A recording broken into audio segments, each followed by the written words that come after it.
এই সংস্কারকৃত সংবিধান কিভাবে কার্যকরী হবে। আমাদের প্রস্তাবটা খুব স্পষ্ট।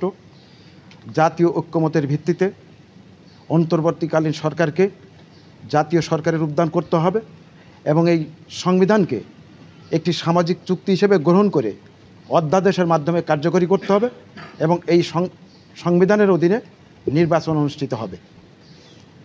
দ্বিতীয় বিষয় হচ্ছে যে আমরা রাষ্ট্রের যে মূলনীতির ক্ষেত্রে আমরা যে কথাটা বলেছি, সাম্য, মানবিক মর্যাদা, সামাজিক ন্যায় বিচার, গণতন্ত্র এবং ধর্মীয় সম্প্রীতি। এখানে কমিশনের যে প্রস্তাব ছিল বহুত্ববাদ, আমরা এর পরিবর্তে আমরা এইগুলো বলেছি। আর আরেকটি বিষয় হচ্ছে খুবই গুরুত্বপূর্ণ, সেটা হলো যে নির্বাচন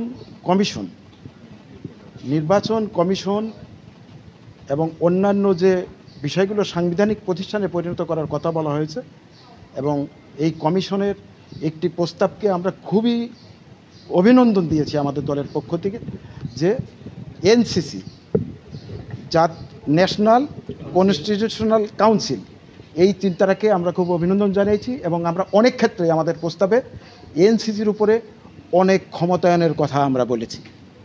এই হলো আমাদের মূলত জিস্ট। ধন্যবাদ।